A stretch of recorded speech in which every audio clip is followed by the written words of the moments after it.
suis installée depuis 2006 dans le Vexin, en maraîchage, sur 2,6 hectares de culture avec 2000 m² d'abri froid. Et donc je livre tous mes légumes en AMAP, donc j'essaye de faire un maximum de variétés pour que les amapiens goûtent un maximum de goût et de saveur. J'ai commencé à utiliser des préparations parce qu'en bio, quand on a des problèmes, on est foutu. Et en fait, tout se joue sur le préventif. J'essaye au maximum d'être autonome sur tout ce que je fais. J'ai des orties qui poussent dans mon jardin, beaucoup de prêles. J'ai de l'ail, de la ciboulette, donc j'essaye de me débrouiller avec ce que j'ai. Pour moi, la culture de tomates est assez importante et du coup, j'utilise systématiquement, une fois par semaine, des macérations d'orties et de prêles pour les booster un petit peu, pour les rendre bien fortes.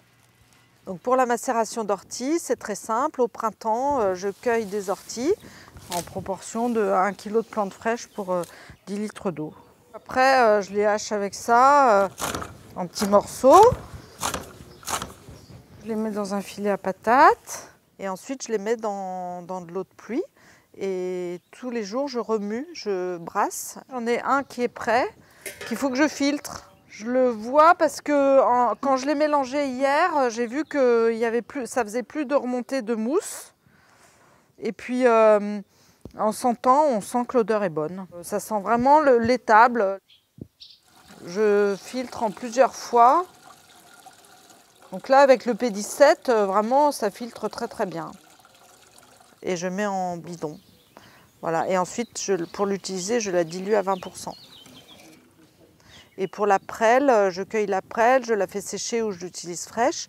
Et je la fais bouillir dans de l'eau.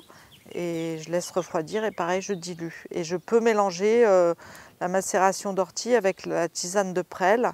Mais une fois que c'est préparé, je la mélange au moment de l'utiliser. Et voilà, c'est parti.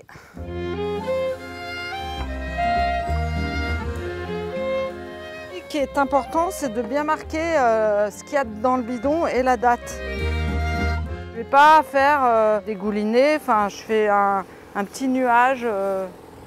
Ce qui concerne l'ail, j'ai un problème de tétranique tisserand sur les aubergines haricots rames en serre et du coup, j'utilise un bouillon de ail ciboulette que je mets en préventif avant les grosses chaleurs. Donc quand les plantes sont un petit peu jeunes, je le passe une fois par jour pendant 8 jours.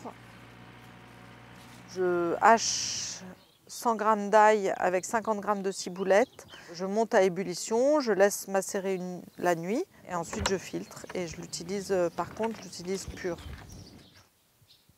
L'utilisation de ces préparations, ça m'a apporté le fait de me rassurer, d'être plus rigoureuse avec moi-même et de faire au moins ce que je peux pour que tout se passe bien.